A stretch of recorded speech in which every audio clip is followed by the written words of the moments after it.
Okay, this is President Obonjo of Laughter Republic. I'm in my room, and this is where my laptop was stolen. On Friday, I set up I was ready, and laptop was stolen between 3 and 4 o'clock. And I was hoping that someone will return the laptop, but they haven't returned the laptop. When I got in touch with the manager and I spoke to the manager, I asked them to check CCTV. They basically said there was no footage. I contacted the police. They gave me a crime reference number, and that was it. And they gave me a crime reference number and basically said to me that there was no way they could possibly investigate because there was no footage.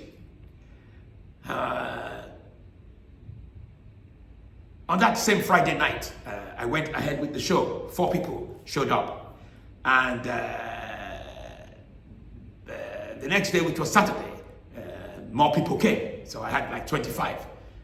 Today, which is a Sunday, I knew it was going to be very, very tough. The previous shows haven't sold very well, but they went ahead. And I had 3 people who showed up this evening, but they said they couldn't possibly be the only 3 here. And it's really interesting. I can't force people. I can't deliver a speech forcing people to watch me. So the show is cancelled. Brighton has been an interesting experience for me. I do miss my laptop. I do miss the fact that this has cost me a lot of money. Travel, laptop missing, to replace the laptop. But I have to say to you, I admire the fact that I was able to at least do 2 shows out of 3. So this is the empty room. This is where I am.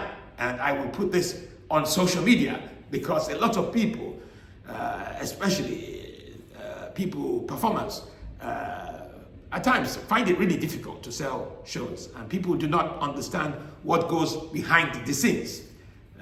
What these people said to me is this, that they don't want to be involved in audience participation, especially if it's just the 3 of them.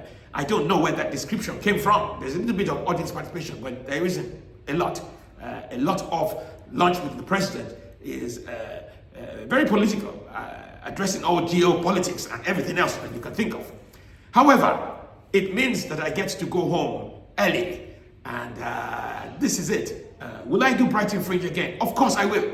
The Brighton Fringe Festival is still on till June, and it's very, very likely that there might be some dropouts, and I may well be able to fill those positions. I'm not sure what I was thinking about, that I thought that I would be able to have an audience here on Sunday night. But here we go. Here it is. It's done. I can now go home and have an early night because there are problems with the trains anyway. Not only are there problems with the trains, there are problems with everything in England. But thank you so much for listening to me. I have to go. Thank you.